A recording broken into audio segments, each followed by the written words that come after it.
They mocked the 70-year-old veteran for talking to himself. Then a former Navy chaplain explained why. Every morning, just after the sun crested over the hilltops and the dew still clung to the park benches, he appeared, same faded jacket, same slow gait, same murmuring lips. The locals had stopped wondering why long ago. To them, he was just part of the scenery now, like the rusting lamppost by the duck pond or the cracked fountain that hadn't worked in years. Some called him Whispers, a nickname passed around with coffee and raised eyebrows. No one knew his name, and few had bothered to ask. The joggers made wide arcs around him, earbuds in, pretending not to notice the low, steady voice that drifted from him like a forgotten prayer. Dog walkers would quicken their pace, tugging leashes as their pets barked curiously at the man who spoke to the air. Teenagers lounging near the playground benches found him amusing. "There goes Whispers again," one of them snorted, capturing a shaky phone video. "Bet he's arguing with his imaginary friends." But the man didn't react. He never did. Each day, his route was the same, starting at the war memorial at the edge of the park, pausing beside the old willow tree, then circling the pond before settling briefly on the last bench, the one closest to the north exit. His lips never stopped moving. The sound, barely audible unless you stood within arm's reach, was a mix of names, numbers, and what sounded like military jargon. Delta 2, Jackson Perimeter, Aero 300 hours. The cadence was rhythmic, like a script he'd memorized long ago and had no choice but to recite. No one knew where he went after that. He'd vanish just as quietly as he arrived, swallowed by the rhythm of a town too busy to notice a man whose presence never demanded attention. At the bakery across the street, a barista commented, "There he is again. That guy's been walking that loop since I was in high school." Her co-worker, distracted by a flood of mobile orders, shrugged. "Maybe he's just crazy. Old age'll do that." An old woman sipping her coffee nearby glanced up from her crossword. "He's not crazy," she said softly, almost to herself, but no one listened. They never did. And so the whispering man continued his daily ritual, each step measured, each word uttered with the reverence of someone who wasn't just remembering, but keeping something alive, something sacred, something no one else could see. And still they mocked. "Yo, he's at it again," one of the boys said, nudging his friend with the tip of his sneaker. Three of them lounged across the chipped wooden bench near the willow tree, their backpacks tossed in a careless pile. It was Saturday, and the park had thinned out, just joggers, squirrels, and Whispers. The old man was pacing slowly, his head slightly bowed, hands clasped behind his back. His lips moved in steady rhythm, a quiet monologue only he could understand. One of the boys pulled out his phone. "Film this," he said, already chuckling. "Caption it, modern-day Gandalf summoning ghosts." They laughed, the kind of laugh that feeds off itself, immature, thoughtless, and loud enough to pierce the morning calm. The boy with the phone zoomed in. "Yo, listen, he's saying stuff. Delta Squad, secure perimeter, like he's in a war movie or something. Maybe he thinks he's still fighting the squirrels," another joked. The laughter came again, harsher this time. They caught 20 seconds of footage, him walking, mumbling, pausing under the willow with that same glassy stare. Then they added music, war drums under a TikTok filter that made his face flicker in and out like a ghost. The caption read, "When your grandpa forgets the war ended." By evening, it had over 30,000 views. The comments came quickly, cruel in the way only strangers can be. "Dude's running a military op against his shadow." "Park NPC on a side quest." "Bro needs a firmware update." They laughed again when they saw it going viral. High fives. Someone suggested putting him on a t-shirt. "Whispers, the forgotten soldier," one of them said mockingly, doing a dramatic salute. They didn't even try to hide it anymore. It was a game, a joke, something to pass the time until basketball season started. Later, they saw him again. Same route, same muttering, but this time, when they laughed, he didn't even flinch, didn't even glance their way. He just walked on, the words on his lips rolling out like a prayer only he knew how to say. "Does he ever stop?" one of them asked. Quieter now. "Nah," the first replied. "He just keeps going, like clockwork." The phone buzzed again. More likes, more comments. The world was watching now. Watching a man they didn't know, couldn't understand, and didn't care to, a man reduced to pixels and punchlines. They never asked what he was saying. They never thought to, because to them he was just a whisper. And whispers weren't meant to be heard. The bell above the cafe door gave its usual tired jingle as the morning crowd trickled in. The place smelled of burnt espresso grounds and fresh muffins, comfort for some, routine for others. The regulars were already in their places. Old Mr. Lamont in the corner with his crossword, the insurance couple sharing headlines over bagels, and the trio of retired teachers camped near the window, knit scarves bundled in their laps. Behind the counter, Sophie wiped down the espresso machine, glancing at her phone between motions. "Did you guys see the video?"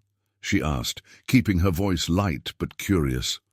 She turned the screen toward the others behind the counter. "It's the guy from the park, the whispering one." "Whispers?" Danny, the part-timer, raised an eyebrow. "Yeah, I've seen him. Kinda creepy, honestly." "He's not creepy," Sophie said quickly. "He's just different. I see him from the window here every morning, always talking to himself." From the customer side of the bar, someone chimed in. "Yeah, he walks past the florist too. Always muttering like he's in a meeting with ghosts." The voice belonged to Janet, who ran the dry cleaners 2 blocks over. She sipped her black coffee like it was proof she'd seen it all. "Well, he's online now," Sophie said, scrolling through the comments with a growing frown. "Thousands of people laughing at him. Some of it's really mean." Janet shrugged. "People laugh at what they don't understand." Mr. Lamont looked up from his crossword, adjusting his glasses. "You know, I've seen him every week for years. Never misses a day. Always the same path, rain or shine. But I don't know his name." "Me neither," Sophie admitted. "That's weird, right? We all see him, every day. But none of us knows who he is." The room grew quiet for a moment, not awkward, just thoughtful. Outside, the old man passed by, just as he always did. His head slightly bowed, mouth moving in silence, his steps sure and slow. "I thought he was homeless at first," someone murmured. "He's not," Mr. Lamont said. "His clothes are always clean, boots polished. That's not a man who's lost." "Well then, who is he?" Sophie asked. "Does anyone know anything about him? A name? Family?" No one answered. Just then, the wind pressed against the front windows, scattering leaves across the sidewalk. The whispering man disappeared from view again, swallowed by routine. Danny leaned against the counter. "Crazy how someone can be everywhere and still be invisible." Sophie watched the door close behind him. Maybe it's time someone asked. The morning was colder than usual, the kind of cold that settled in the joints and lingered in the breath. The trees wore thin coats of amber and gold, shedding the last of their dignity with each gust of wind.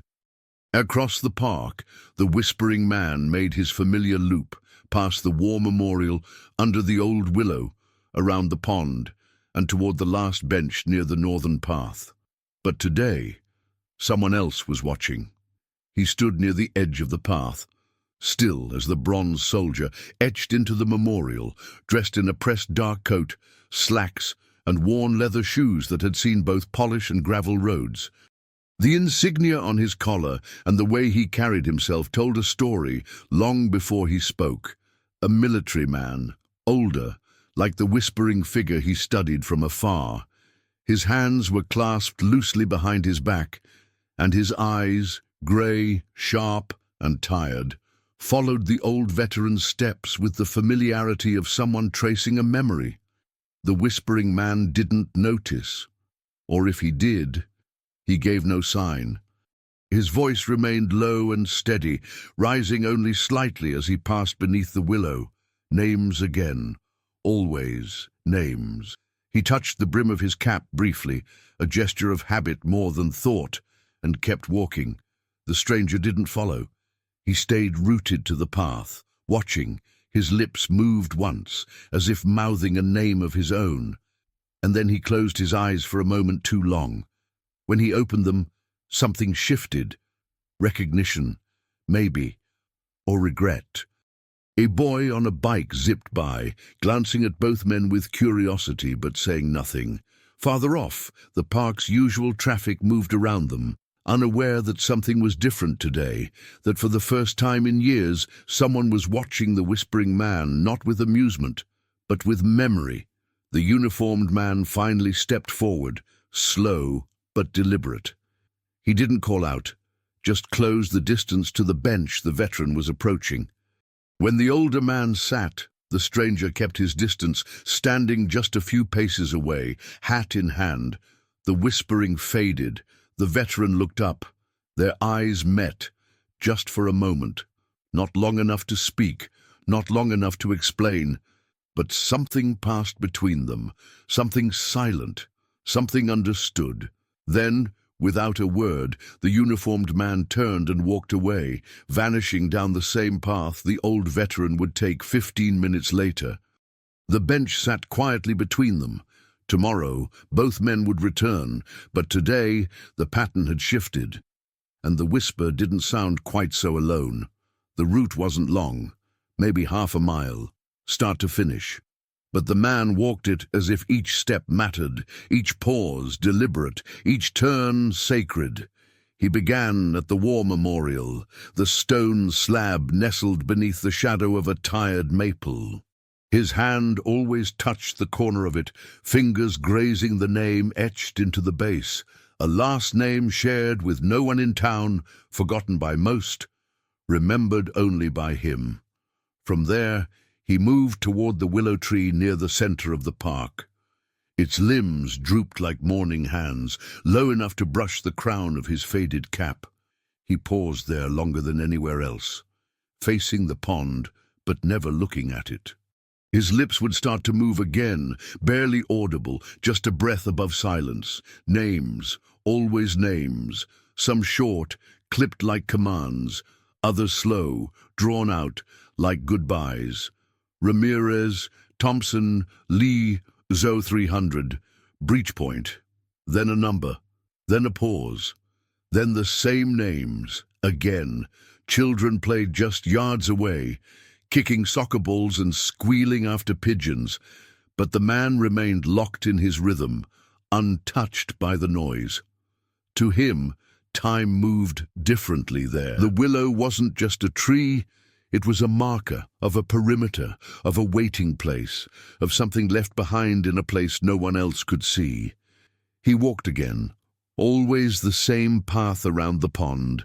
He kept his eyes low, scanning the ground like he expected to see footprints from a world that had long since disappeared. Once, a jogger passed him and said, "Morning." He didn't answer. Not out of rudeness. It was clear his mind wasn't here. Not fully. He carried something, and whatever it was, it weighed more than the years on his back. Near the footbridge, he paused again, this time beside a broken bench with one slat missing. Here he whispered only one name, always the same, Charlie. He'd rest a hand on the wood, fingers curled into the grain, then he'd move on. At the far end of the park, near the north exit, he reached the last bench. It faced the horizon, where the sun hit just right in the morning, throwing long shadows over the frost-bitten grass. Here he'd sit for several minutes, unmoving, lips closed. The whispering stopped. The silence was its own kind of ritual. Only when the sun crept past a certain angle would he rise, brush off his coat, and walk out the gate without a glance back. To most, it was a strange loop. To him, it was a patrol, a remembrance, a map of ghosts that only he could follow. He approached slowly, not out of hesitation but out of respect, the kind born from understanding that some silences weren't meant to be broken. The whispering man sat on the last bench near the northern gate, the morning sun draping him in gold and shadow. His cap was pulled low, hands resting on his knees, boots planted neatly on the concrete. He didn't look up when the footsteps drew near, didn't shift as the man in uniform came to stand just a few feet away. "Morning, Sergeant," the uniformed man said, voice calm, measured. The veteran's eyes flicked up, just once. There was something in that glance, recognition perhaps, or just the way soldiers look at one another, searching for the rank before the name, the weight behind the words. The whispering man gave the smallest of nods, then returned his gaze to the path ahead. The uniformed man didn't mind. He took a breath, slow and steady, and placed his cap under his arm. His chest bore no ribbons, no fanfare, but the posture, the way his shoes never scuffed, the crispness of his coat. He wore his service like a second skin. "I've seen you here before," he said gently. "Same path, same names." No reply. Just the whisper of the wind through brittle leaves. "I know some of those names," the man continued. "Ramirez, Charlie, Thompson, they're not forgotten." Still nothing. But this time, the veteran's fingers twitched slightly, resting on the worn knee of his jeans. His breathing changed almost imperceptibly, but the other man noticed. "I served too," the uniformed man said. "Naval chaplain, Gulf and beyond, retired a few years back.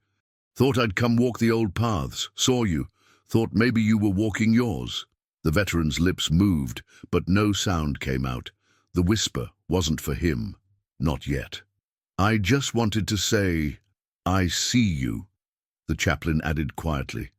"Not as a curiosity, not as a story, just as a man who remembers."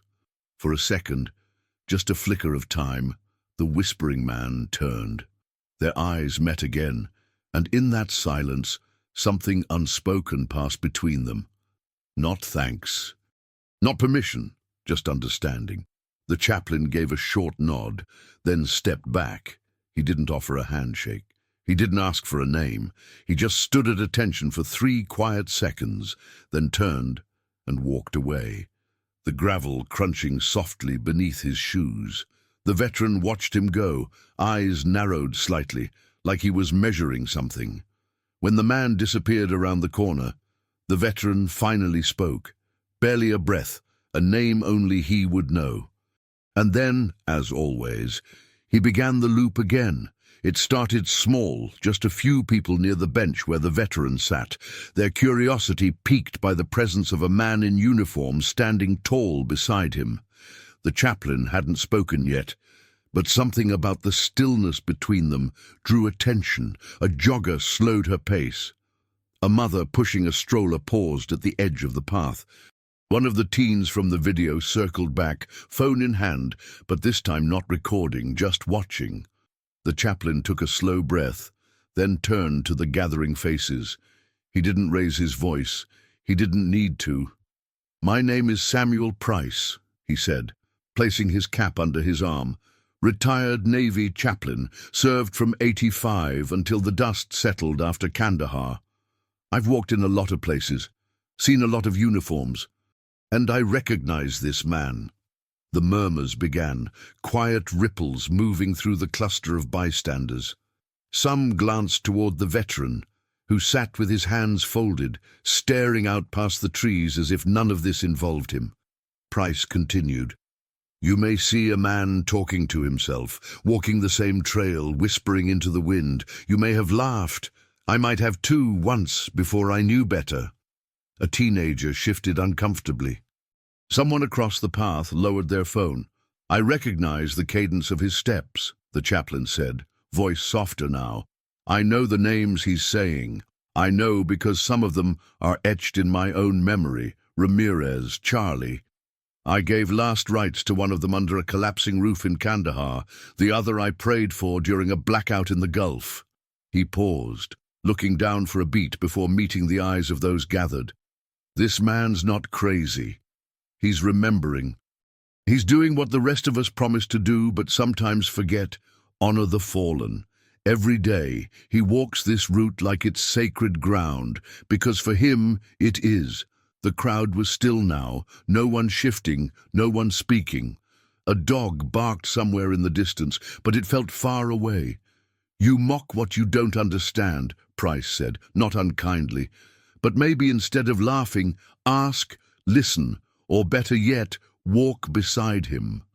A long silence followed. Then the veteran turned his head slightly, his gaze landing on the chaplain for just a moment. No words were exchanged. Price nodded once, more to him than to the others. Then he looked back to the crowd. "His name doesn't matter as much as what he's doing, but I'll tell you this, he remembers the names no one else does, and that makes him a keeper of more history than most books." He stepped back, hands clasped in front of him, letting the words settle. And for the first time, no one called him Whispers. The breeze picked up, rustling the leaves overhead as the chaplain remained where he stood, just beside the bench. The small crowd hadn't dispersed. If anything, it had grown, drawn in by the tone of his voice, by the weight behind every word. The veteran hadn't moved. His hands were still folded, his eyes fixed on some distant point only he could see. "I served with Marines in Fallujah, with SEAL teams in West Africa," Price said, voice low but steady. "But one deployment, one I still dream about. That's where I first heard about him." He glanced over at the veteran, who remained silent, expression unreadable. It was 1991, classified op in the mountains, snow, wind, and a satellite blackout that lasted 2 full days. The team was cut off, pinned in a ravine with no air support, no comms. They weren't expected to last the night. Price's hands stayed clasped, but his knuckles had gone white. "I was stationed at the forward outpost when the radio finally cracked back to life. Static and panic. They said a man had reached them. Alone. Crawled across 2 miles of frozen terrain under enemy fire, carrying a portable transceiver and a satchel of morphine." He looked back at the bench, the faintest trace of a smile ghosting across his face. "They called him the Ghost, said he came out of nowhere, face covered in ash, boots torn through. But when he spoke, it was calm, surgical. He set up comms, stabilized 3 wounded men, and led them out by moonlight. He didn't take credit, just saluted and disappeared back into the storm." A murmur rippled through the group. A few people exchanged glances. No one said a word. "I didn't know his name then," Price continued. "Didn't meet him until a year later. But I've never forgotten what one of the survivors said to me. That man's not a soldier. He's something older than war. He doesn't carry orders. He carries people." He paused. "That man," the chaplain said, turning slightly toward the veteran on the bench, "is sitting right there." A few heads turned. The veteran didn't react. Not really. He blinked once. That was all. "I've buried a lot of heroes," Price said softly. "Most didn't make it home, but a few did. And the ones who carried the heaviest weight, they never talked about it. They just kept walking, kept whispering, because for them, remembering was the only way to keep the others alive." A wind swept through the park again, scattering leaves across the path. "He saved more lives than I can count, and we owe him more than a glance and a nickname." There was silence after that, a heavy, thoughtful silence. And for the first time, the veteran looked at the chaplain, not as a stranger, but as someone who understood the weight of ghosts. The air had gone still, as if the park itself were holding its breath. The crowd lingered, no longer out of curiosity, but out of quiet respect. The chaplain stood before them, his voice softer now, the kind of soft that made people lean in rather than drift away. "You think he's talking to himself?" he said, gesturing gently toward the veteran still seated on the bench. "He's not. The veteran's eyes were closed now, lips moving again, faint whispers rising and falling in rhythm with his breath. The sound was almost musical, like a litany, each syllable precise. The chaplain didn't interrupt. He waited until the murmuring faded before speaking again. "He's saying names," Price said. "Every morning, the same names. I asked him about it once, years ago. He told me it's how he keeps them alive." He looked out at the faces in the crowd, young, old, unsure.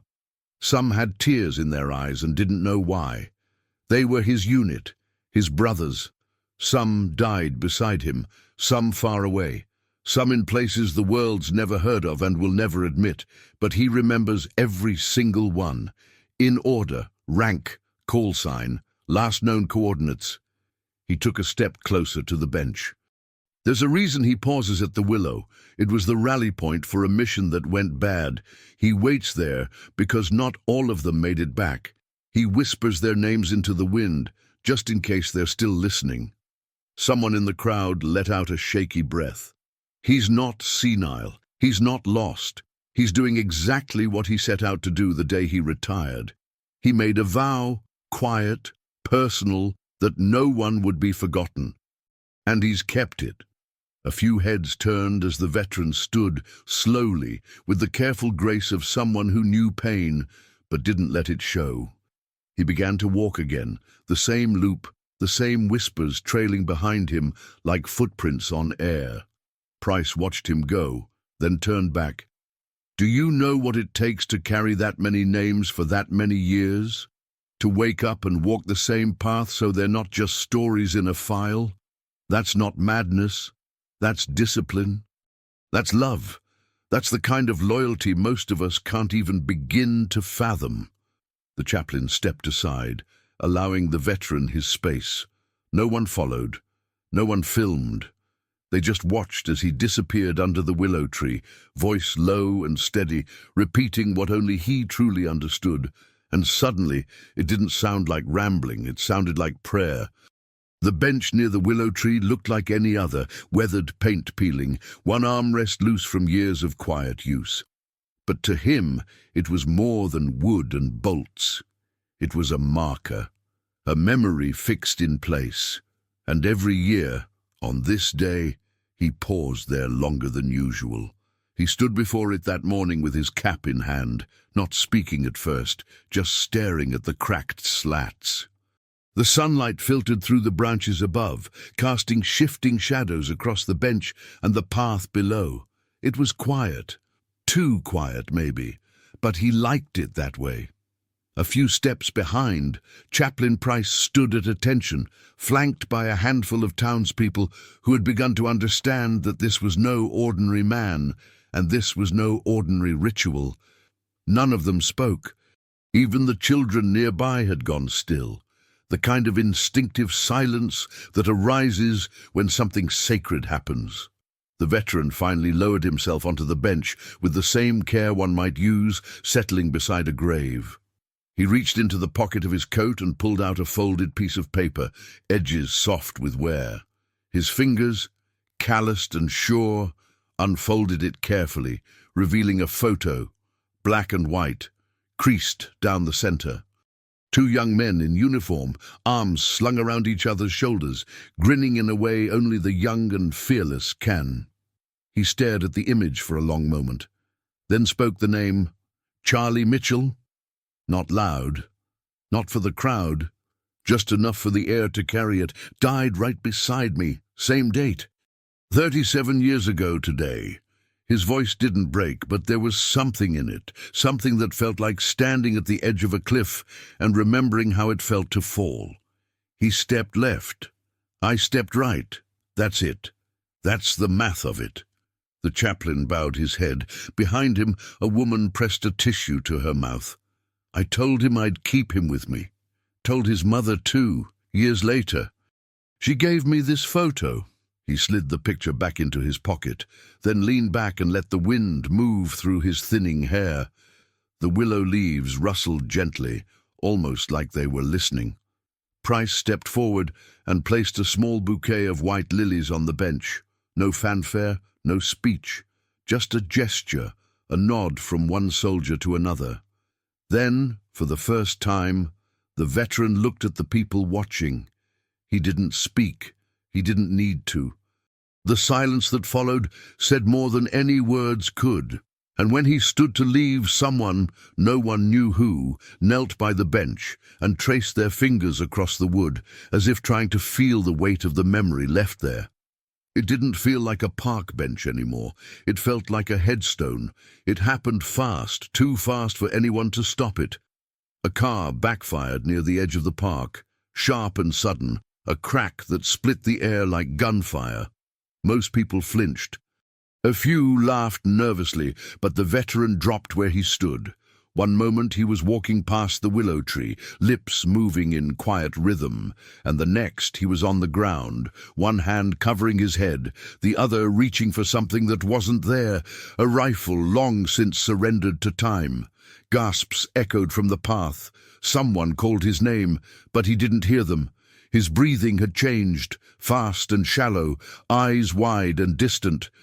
The past had dragged him under, pulled him out of the park and thrown him back into smoke and sand and screaming radios. He muttered under his breath, words jumbled and tense. "North Ridge, take cover. Mitchell, stay down, stay down, stay down." Children stared. A dog barked. A woman clutched her purse and stepped back. Chaplain Price was already moving. He knelt beside the veteran without touching him, lowering himself slowly, like approaching a wounded animal that still had enough strength to strike. But there was no fear in his voice, only calm. "You're not there," Price said gently. "You're not in the valley. It's the park. It's today. You're home." The veteran didn't blink. His body trembled with adrenaline, but his eyes were locked on something only he could see. Price lowered his voice further, a steady, practiced cadence. "Wind in the trees, children nearby, there's no gunfire, you're safe." Still no change. So the chaplain leaned closer, just enough for the words to reach through the noise of memory. "Charlie's not hurt. You got him out, remember. You carried him through the night. He made it home that time. You're not in it anymore." That did something. The veteran's shoulders tightened, then slowly released, like the pressure of the past loosening its grip. His lips stopped moving.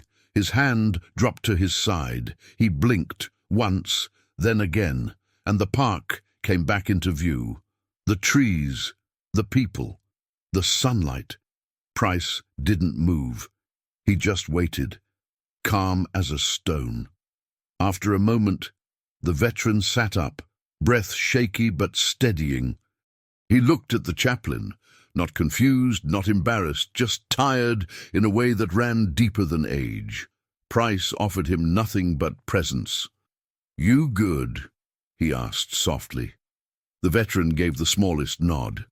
They sat in silence for another minute before the veteran stood, slowly.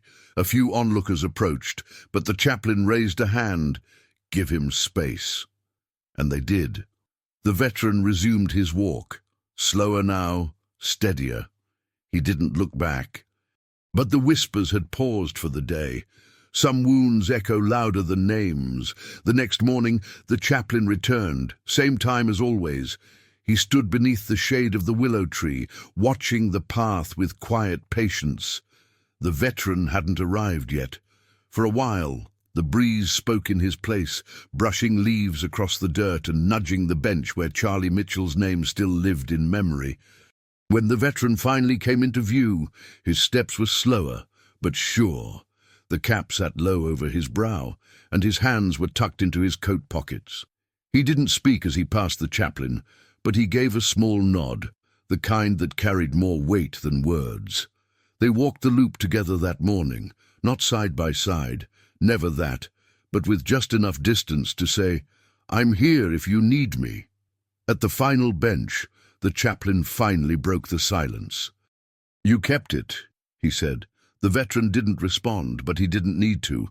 Price lowered himself onto the bench, exhaling like a man letting go of something heavy. "We made a promise. Do you remember? Back in Germany. Snow up to our knees. You were pacing the tarmac, muttering names even then. The veteran glanced down. His boot nudged a leaf off the path. I asked you why, the chaplain continued. And you said, if I forget them, no one else will remember. That was your fear, not bullets, not dying, being the last one who knew. Still, the veteran remained silent, but the flicker in his eyes said he was listening. So we made a pact, the chaplain said. I remember it clear as day, 2 mugs of black coffee, one of them cracked. You said, we never forget, no matter what. And I said, even when the world does. The wind picked up, lifting the edges of the chaplain's coat and stirring the willow branches above them. I forgot, Price said softly. I came home, got wrapped in chaplaincy, ceremonies, the next mission, the next name.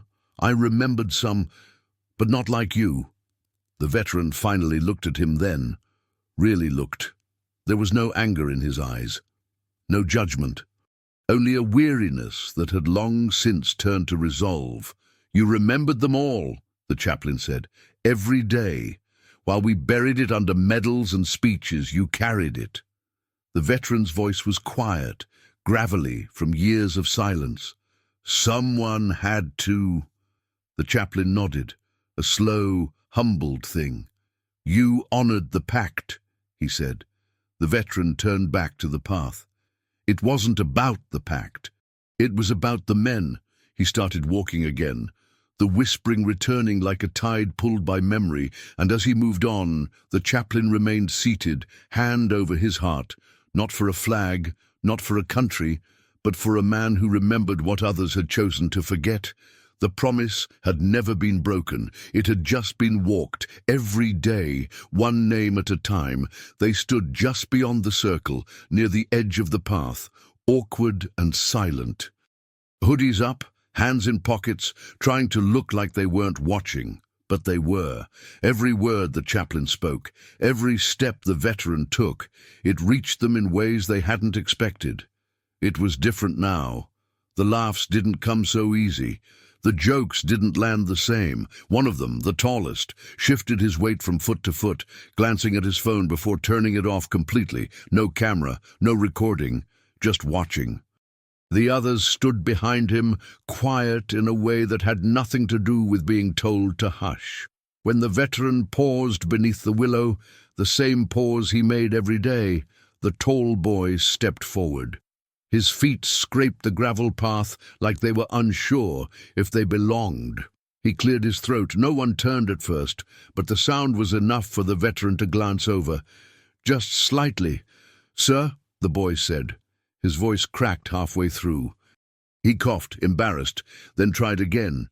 Sir, we didn't know. The veteran stared, expression unreadable. The boy swallowed hard. We thought you were just some guy, talking to yourself. We made a video, laughed about it, posted it online. The air tensed. A few people in the crowd turned, eyes narrowing. But the chaplain stepped forward slowly and gave a slight nod, as if to say, let him speak. The boy looked down at his shoes. It was wrong. I didn't get it then. I didn't even want to, but now he raised his eyes, and they weren't mocking anymore. They were heavy, like someone who'd just seen something real for the first time. Now I can't stop thinking about it, about the names, the walk, the bench. The veteran said nothing, but he didn't look away. I'm sorry, the boy finished. I really am. Silence followed. Honest, uneasy silence. The other 2 boys behind him fidgeted. One of them muttered, sorry, too, barely loud enough to hear. Then, slowly, the veteran took a step toward them. His voice was low, almost too soft for the moment. Don't apologize to me, he said. Apologize to the next old man you laugh at before knowing who he is. The boy nodded, blinking fast. He looked like he wanted to say more, but didn't know how. So he reached into his pocket and pulled out something small, a red thread bracelet, fraying at the edges. A token, a gesture. He held it out awkwardly. I made this, he mumbled. Don't know if it means anything, but The veteran took it without a word and slid it into his coat pocket. The nod he gave was small, but real. Then he turned back to the path. The names were waiting. By the end of the week, the story had spread like wind through dry leaves. First it was whispers in the cafe, then murmurs at the school, and finally headlines just vague enough to draw eyes. Local veterans' daily ritual raises questions about honor, memory. Cameras followed soon after, sleek lenses and pressed jackets, reporters with practiced empathy and polished boots pretending they hadn't rehearsed their lines. They came with boom mics and soft lighting, standing at the edge of the park like tourists approaching a sacred site. One of them adjusted her earpiece and whispered something into her sleeve. Another glanced at the veteran, walking his route, then motioned for the cameraman to start rolling. That's when Chaplain Price stepped in. He moved with quiet authority, placing himself between the veteran and the crew. His eyes, calm but firm, fixed on the reporter as if to say this moment wasn't hers to narrate. "Don't film him," he said. The reporter blinked. "Excuse me."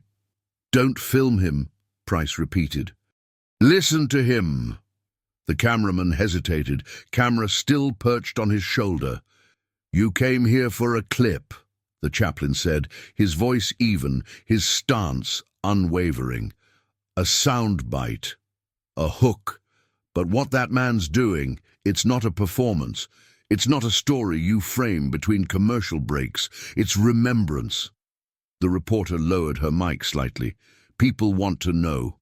They care. They care now," Price said, "because it's trending, because there's attention. But he's been walking this path for years, every day, no applause, no coverage." The veteran passed just behind him then, steady as ever, whispering the names like he always did. He didn't flinch at the cameras, didn't even look their way. The world could spin around him all it wanted. His path remained his own. "If you really want to honor him," the chaplain continued, "don't reduce him to a segment. Don't ask for a quote. Walk with him. Learn the names. Ask why he remembers them." For a moment, no one said anything, just the sound of the wind rustling the willow branches and the faint murmur of the veteran's voice. Then the reporter lowered her mic completely. "Can we talk to him?" she asked. Quieter now. Price shook his head. "Only if he talks first." The crew packed slowly after that. No shouting, no arguments. Just a strange reverence settling in the air, like someone had reminded them what it meant to witness instead of broadcast. The chaplain stayed a while longer, standing beneath the trees as the veteran finished his loop. And when he sat again on the last bench, no cameras followed. Just the silence, just the names. The journal was small enough to fit in a coat pocket. Its edges were frayed, corners bent from years of use, the leather cover softened by time and weather. Chaplain Price held it in both hands, as if it might fall apart under too much weight, though he knew it never had. Not through rain, not through fire, not through decades of memory. He stood near the bench under the willow, the veteran seated quietly beside him, watching the pond with that distant, unwavering gaze. A few townspeople stood nearby, unsure if they should come closer or keep their distance. Price didn't raise his voice. He didn't need to. "This," he said gently, holding the journal up just slightly, "isn't a diary. It's not filled with thoughts or confessions or regrets.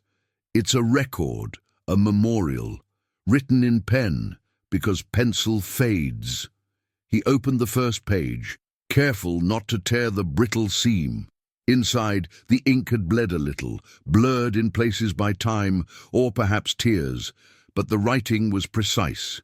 Names, dozens of them, maybe hundreds. Each line in the same hand, block letters, no embellishment. Ramirez, Delta, March 12th, 1983, Hill 9. Thompson, Fox, April 4th, 1986, Jungle Interior, East Flank. Lee, Charlie, Nov 5, 1991, Night Op, no radio. Name, unit, date, location, no stories, just facts, just the truth of where they fell and when. "I found this again a few years ago," the chaplain said. "We were at a reunion. He pulled it out like it was nothing. Said, I just write them down when I lose one." He turned another page. More names, some with stars beside them, some crossed out. "He crosses the names off when he learns they made it home. Not many of those," Price added, quieter now. The veteran said nothing, but his hands, resting on his knees, tightened just slightly. Price closed the journal and held it to his chest. "I've given sermons in full-dress uniform. I've read scripture over coffins draped in flags. But this is the most sacred thing I've ever held." He stepped forward and placed the journal carefully in the veteran's lap. The old man took it without ceremony, like muscle memory, and tucked it back inside his coat. "You ever think of publishing it?" someone asked from the edge of the gathering. The veteran looked up slowly, just for a second. His voice was soft, almost inaudible. "It's not for reading," he said. "It's for remembering." No one asked again. The journal stayed with him as he rose and began his walk, and with each whispered name that left his lips, it was as if the ink inside came alive again, written not on paper, but in air, in breath, in time. A battlefield carried in a coat pocket, a memorial that moved. The chaplain stood beneath the willow, the veteran seated beside him with his gaze set forward. As always, a gentle hush settled over the small crowd that had gathered, some sitting on the grass, others standing with hands folded, unsure what to do with reverence they hadn't expected to feel. The chaplain held the journal again, the worn leather soft in his palm. This time, the veteran had let him open it. "Today," Price said quietly, "I want to share a few names. Just a few." He turned to a page near the center, creased in the middle, the ink slightly smudged from time or weather or grief. "Private Elijah Knox," he began. "Charlie Unit, February 1990, hit a landmine in the Highlands. He was 21, loved jazz, used to hum Miles Davis on patrol. Said he'd open a record store if he made it out." The chaplain let the silence hold for a beat before continuing. "Sergeant Hannah LeClaire, Bravo Team, March 2001. Killed in a night raid gone wrong. She once stitched a torn boot with fishing line and barked at her CO for not carrying backup laces. She was tougher than half the men in the field and twice as fast." A small smile passed over the veteran's face, brief but real. Price turned another page. "Corporal Mike Rosas, Recon, August 1993. Took shrapnel saving 2 rookies he didn't even know. Kept a photo of his baby girl in his helmet. Her name was Lila. He never made it home to see her walk." Price closed the journal gently, holding it with both hands now, close to his chest. His voice softened. "These are the forgotten ones, not because they don't matter, but because time has a way of letting names slip through the cracks. They didn't end up in textbooks or documentaries, no medals on parade, no parades at all." He looked to the veteran, who met his eyes for a long, steady moment. "But this man remembers them. Every one. Their birthdays, their unit names, their final coordinates. He doesn't just carry names, he carries the lives behind them. And he honors them not once a year with a wreath or a folded flag, but every day, with his feet, with his breath, with his silence." The willow branches swayed lightly above them, catching the light in shifting patterns. One of the boys who had once laughed now stood at the back, holding his cap in both hands. The chaplain looked out at the gathered faces. If you ever wonder who someone is when you see them walking alone, speaking under their breath, consider this. Maybe they're not alone. Maybe they're walking with ghosts worth remembering. The veteran rose, journal in his coat, and continued down the path, and behind him the names followed, quiet, steady, alive. The bench had always been there, tucked under the willow's drooping limbs, paint long faded to a tired grey, one leg uneven enough to make it rock gently when someone sat too far to one side. People walked past it every day, never thinking twice. It was just a bench, until it wasn't. Marlene Higgins, a city maintenance worker with 30 years of paint stains in her boots and calluses on her hands, was sweeping the path when she overheard the chaplain reading from the journal. She didn't mean to stop, but she did. Leaned her broom against a tree and stood there, arms crossed, eyes fixed on the old man sitting so still it looked like he was carved into the park itself. Later that afternoon, she walked into the municipal building without clocking out and went straight to the council clerk's office. She waited, arms folded, until someone listened. "I don't want a statue," she said flatly. "Not asking for a bronze hero, just a plaque, a small one, for the bench." The town council met the next day. They talked around it at first, budgets, precedents, park policies, but none of it stuck. They had all seen the man, heard the whispers, felt the shift in the town's heartbeat since the truth came out. He wasn't just a fixture anymore. He was history walking quietly among them. By unanimous vote, they approved it. 2 weeks later, just as the leaves turned brittle with the weight of October, the bench was cordoned off with orange tape while a new slat was added, fresh and smooth.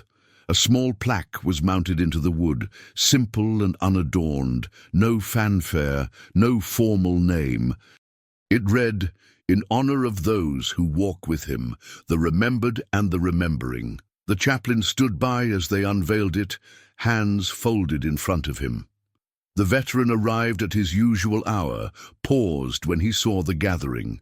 His eyes landed on the plaque, and for a long moment he didn't move. He stepped closer, ran his fingers across the lettering. Then he sat, just as he always did, right side of the bench, boot braced against the worn groove in the path, cap low over his eyes. He didn't say anything. He didn't need to. From that day forward, no one else sat there unless invited. Kids stopped climbing over it. The teens who once laughed at him would now clear the path ahead of his walk. No words exchanged. People began leaving small offerings, single flowers, folded flags, handwritten notes tucked between the wooden slats. The bench was no longer just a place to rest. It had become a sanctuary, a reminder, a reclaimed piece of ground where names once lost to silence were spoken daily by the only man who never forgot. The meeting room smelled faintly of old coffee and furniture polish, the kind of scent that clings to public buildings long after the lights go out. The folding chairs were half full, papers rustled, and the low hum of half-hearted conversation filled the space. At the front of the room, the mayor tapped her pen against a notepad, waiting for the chatter to settle. "This item," she began, adjusting her glasses, "is regarding the recognition of the individual known in the community as, well, formerly known as Whispers." A few quiet laughs fluttered through the room. They didn't last. She continued, "We've all seen what's happened. The crowd in the park, the articles, the veterans coming forward. The bench plaque has drawn national attention. Now the question is, should the town do more?" A man near the back, council member Dillard, shifted in his seat. "Look, I respect the guy, I do. But isn't this getting a little over-sentimental? He's just walking, talking to himself. Sure, he's got a story. A lot of folks do." Across the aisle, Councilwoman Ramirez raised an eyebrow. "Walking with a journal full of names he's carried for decades, reciting them like prayers. That's not just walking. It's symbolic," someone added. "It's service," said another. Dillard shook his head. "I'm not saying ignore him, but we've got schools with leaky roofs and roads full of holes. Now we're talking about parades and ceremonies." "No one said parade," the mayor replied calmly. "But people are asking. Letters keep coming in. We've received more community mail about him in 2 weeks than we did all year." "I saw a 4th grader at the memorial bench last Sunday," Ramirez said. "Sat beside him the whole time, just listened, didn't say a word. Then she stood up, saluted, and walked off. No one told her to. She just did it." That quieted the room for a moment. Mayor Hartley looked down at her notes. Then she looked up again, her voice softer. "This man has reminded us of something we've all forgotten, about service, about sacrifice, about what it means to keep a promise no one asked you to keep. Another council member leaned forward. What are we even debating here? He doesn't want a statue. He doesn't want headlines. He just wants the names to be remembered. Dillard shrugged. Fine. So what do we do? The mayor closed her notebook with a gentle snap. We do what's right, not what's easy, not what's popular. We make sure that Bench stays his. We preserve his path through the park, and maybe we name the trail after him, not because he asked for it, but because he never would. The motion passed, not because everyone agreed, but because even those who didn't couldn't look away from what they'd seen in the park. A man carrying the weight of memory, step by quiet step, not for glory, but for those who never made it home. The first letter arrived on a Monday, postmarked from Oklahoma and written in shaky block print on yellowing lined paper. Sophie, the cafe barista, handed it to the chaplain when he came in for his usual morning black coffee. Thought you'd want to see this, she said. Her voice hushed like the envelope might carry something sacred. It did. Inside was a single page, no greeting, just a few lines. I walked with him in '89, Operation Sand Curtain. He pulled me out of the mud when I couldn't feel my legs. I didn't know he was still alive. Tell him Sergeant Hale says thank you. I still walk too. Different names. Same ghosts. The chaplain folded it carefully and placed it in his coat pocket. By Friday, the mailbox at City Hall was full. Some letters were typed, some handwritten with neat cursive or messy scrawls. Some arrived sealed in envelopes that had been reused and taped over, others wrapped in plastic from weather-worn journeys. They came from California, from Maine, from tiny towns whose names no one in Riverside had ever heard. One envelope contained a single dog tag, the chain curled into the corner like a silver question mark. No return address, no message. Another letter came from a woman in Arizona. He served with my father. He used to mention a man who whispered names in his sleep, said he never lost anyone, they were just walking ahead of him. A veteran from West Virginia wrote, I have my own loop. Every Sunday at dawn. 10 names, 1 for each mile. I thought I was the only one. They didn't all know him, but they recognized him, or rather, they recognized what he was doing, because they were doing it too. Some carried names, some carried guilt. Some carried silence so long it had turned into something unspoken and permanent. A retired corpsman in Michigan sent a copy of an old field sketch, a face drawn in rough charcoal, head bent, mouth slightly open as if whispering. I never caught his name, but I remember his eyes, same as mine, same as his. The chaplain brought the letters to the park in a canvas satchel, reading a few aloud under the willow. The veteran said nothing, but he listened. That much was clear. The stillness in him shifted, not in a way anyone could name, but the silence around him changed. It thickened, became something deeper, a kind of presence. The town began pinning the letters to a corkboard inside the library. A second board followed, then a third. No one asked for these words, but they kept coming. Testimonies from a quiet army scattered across the country, men and women who never stopped walking, never stopped remembering. Each letter a footstep, each footstep an echo of someone else's name, and all of them, in some way, following the same path. The town green hadn't held a crowd like this in years. Families filled folding chairs, kids leaned against their parents' legs, veterans stood in uniform even though no one had asked them to. The podium was simple, wooden, borrowed from the high school gym, and a single microphone waited, humming softly in the warm dusk air. Behind the podium, the stage was bare except for one chair and a small table. On it sat the journal, closed, worn, familiar. The mayor gave a short speech about community, about memory, about honor. Then the chaplain spoke, his voice steady, hands clasped behind his back. He didn't say much, just that some people serve in war, others in peace, and a rare few serve forever. When he finished, he looked to the side of the stage. The veteran rose. He walked slowly, not because he was frail, but because he knew that steps mattered. Every footfall had weight. Every moment was a breath borrowed from those who never got another. He reached the podium and placed both hands on either side. His eyes scanned the crowd, not searching, just seeing.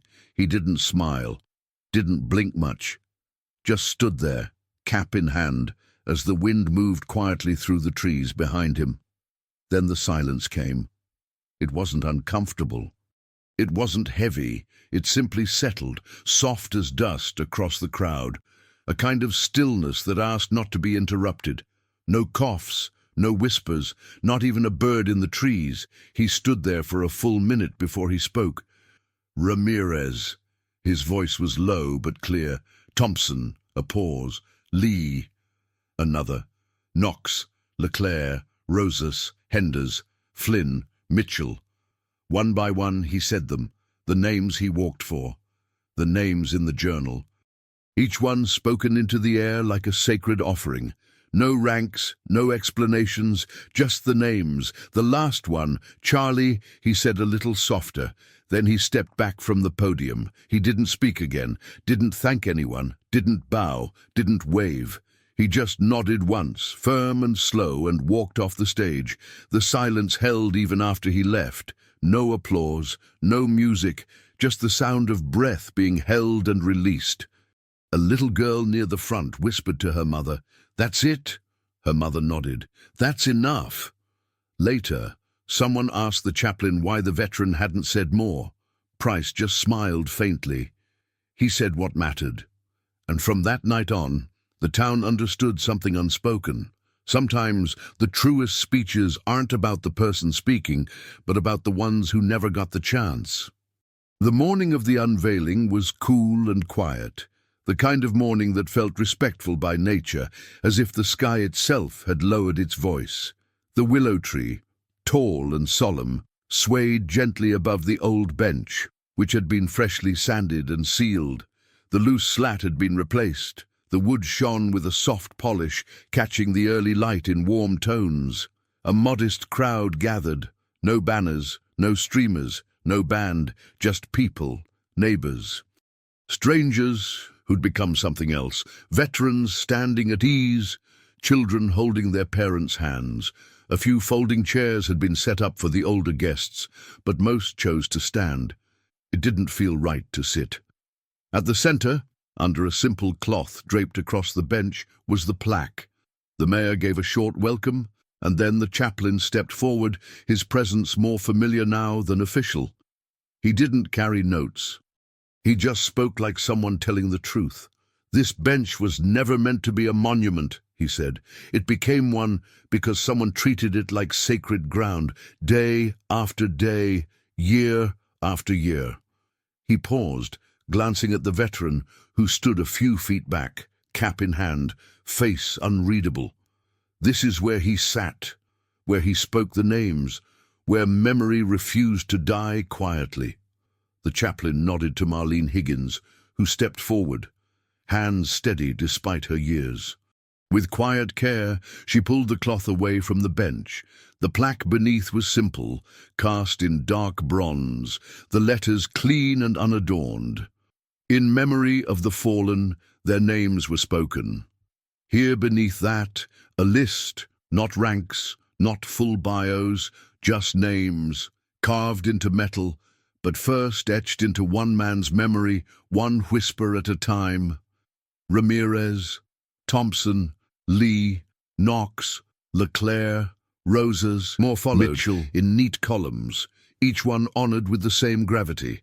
The crowd stood in silence, some with hands folded, some with eyes closed. The veteran stepped forward, slowly, and reached out to touch the plaque. His fingers rested on the name Mitchell for a long time. No one spoke.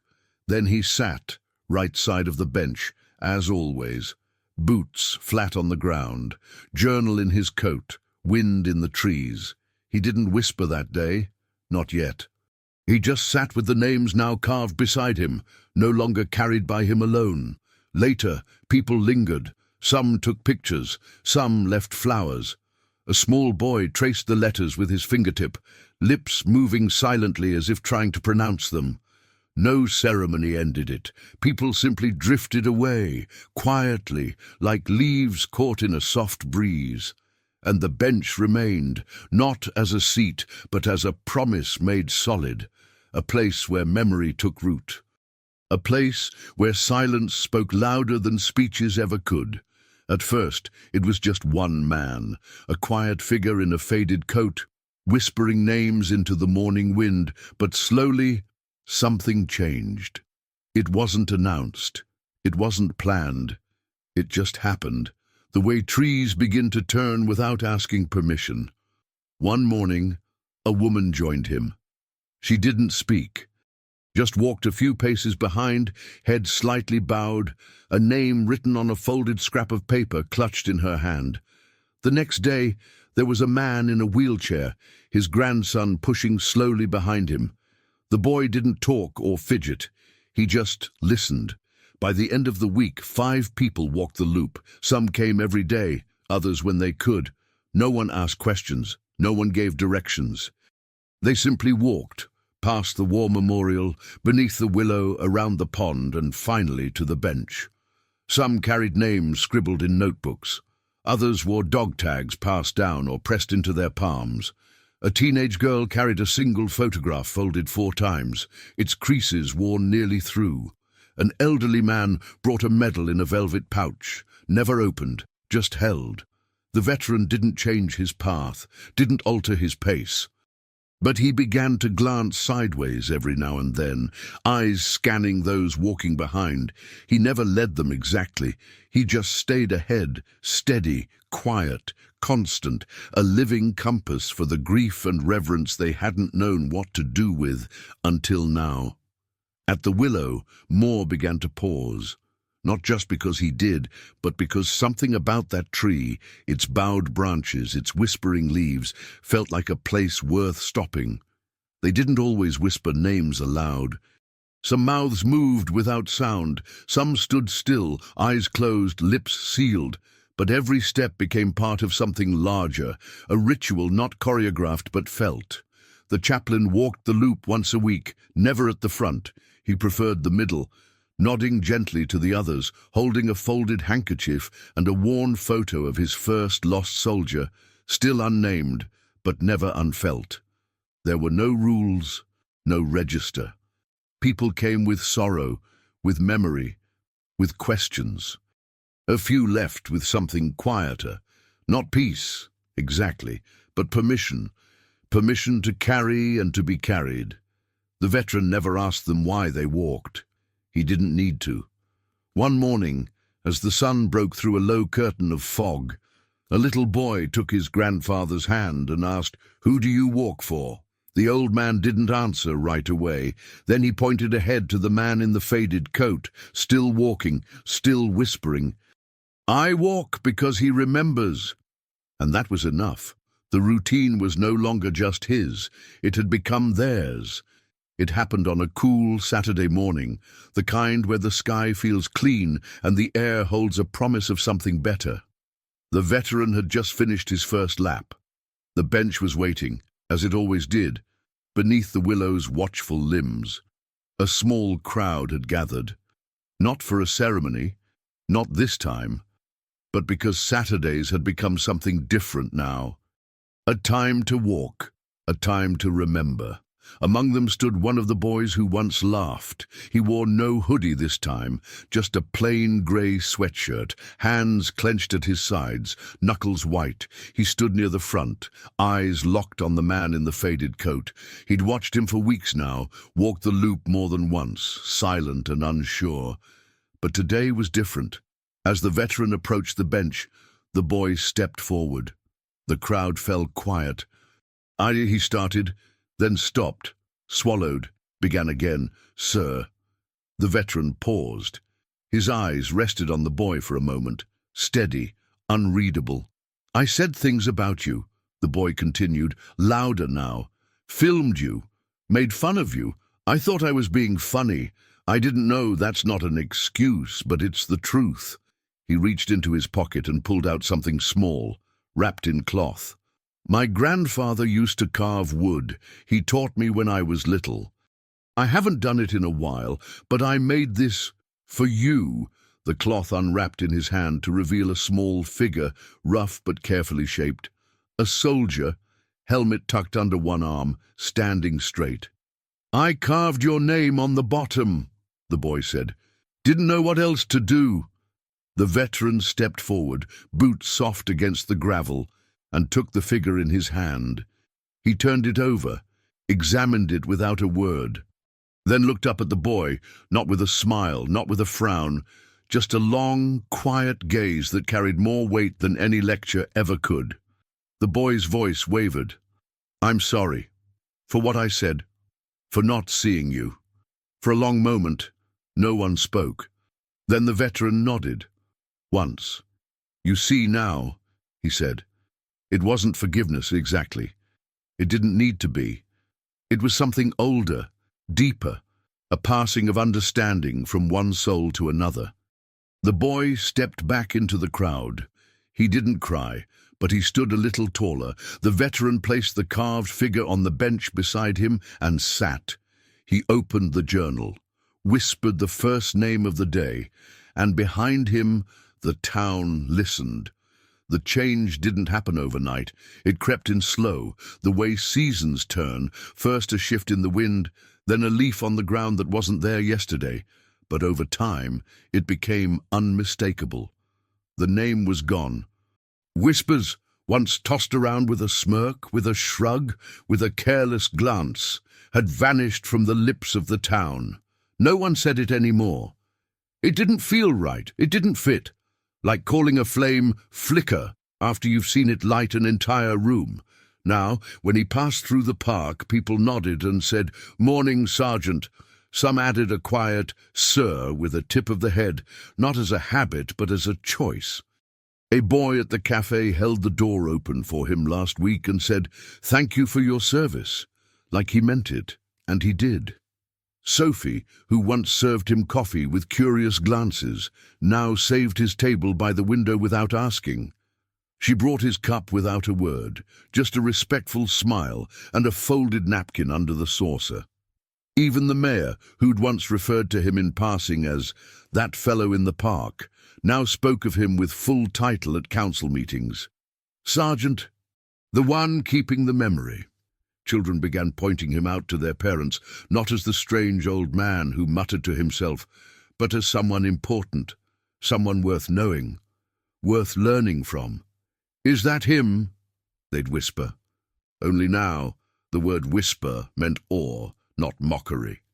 The town began updating things. Quiet changes, but meaningful. The trail signs now called it the Sergeant's Path.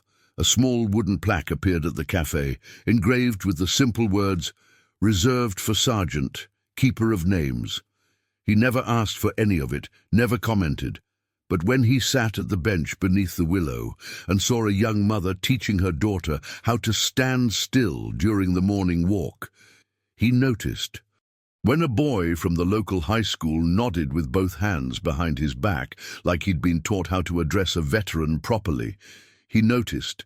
He still carried the journal, still whispered the names. But the whispers no longer felt alone. They were carried now, not just by wind, but by the town itself. One afternoon he sat on the bench, journal closed, sunlight resting on his shoulders. A man jogging past slowed down, pulled his earbuds out, and offered a quick salute. "Good to see you, Sergeant." The veteran looked up, nodded. "Good to be seen," he said. It was only 4 words, but they were enough to echo through the leaves, settle into the gravel path, and root themselves deep into the bones of a town that had finally remembered how to see. Whispers no more. Now, they spoke his name with respect. The wind moved gently through the park that morning, tugging at the edges of jackets, rustling the leaves that had begun to turn again. The willow tree swayed above the bench, its branches bending in quiet reverence. The path was well worn now, not from time, but from people, from footsteps, from purpose. A small group of children stood near the beginning of the trail, clutching notepads and pencils, eyes wide and uncertain.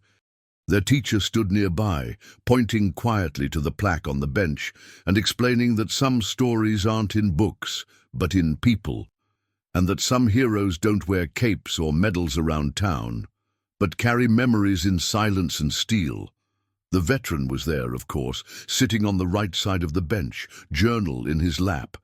His hands moved slowly as he flipped to a page near the back. The leather binding had softened even more with the years, but the ink inside remained sharp, the names unfaded. One by one, the children approached, not rushed, not pushed, just drawn in by something they didn't yet fully understand. He didn't speak to them at first, just nodded, but when one girl, no older than 10, asked softly, "Can I write a name too?" He opened the journal and handed her a blank page near the end. She printed it carefully. Her great-grandfather's name. She knew little more than that he'd worn a uniform once and never talked much about it. Others followed. Some wrote names of family, some wrote messages. A few simply drew stars beside the ones already written, not knowing what they meant, but understanding enough to honor them. The chaplain stood a few paces back, hands in his pockets, watching with a faint smile that didn't quite reach his eyes. Not because he was sad, but because he knew what it meant to carry something and finally see others help lift it. The walk still happened every day. The veteran still whispered. But now, sometimes, a child walked beside him, or a parent, or a teacher who had read about him once and came just to listen. And the whispers weren't so quiet anymore. Others had begun saying names too, sometimes aloud, sometimes in their hearts. Some read from their own notebooks. Some simply walked with purpose, heads bowed, letting the silence say enough. No one filmed it now, no one needed to, because it was no longer just a routine. It was a ritual, a living promise passed from one generation to the next. And though the veteran walked slower these days, his pace steady but weathered, the steps behind him never stopped. The names lived on, not in stone, not only in ink, but in footsteps, in breath, in the small moments where someone chooses to remember. And that, he always believed, was the purest form of respect. To walk, to speak, to remember.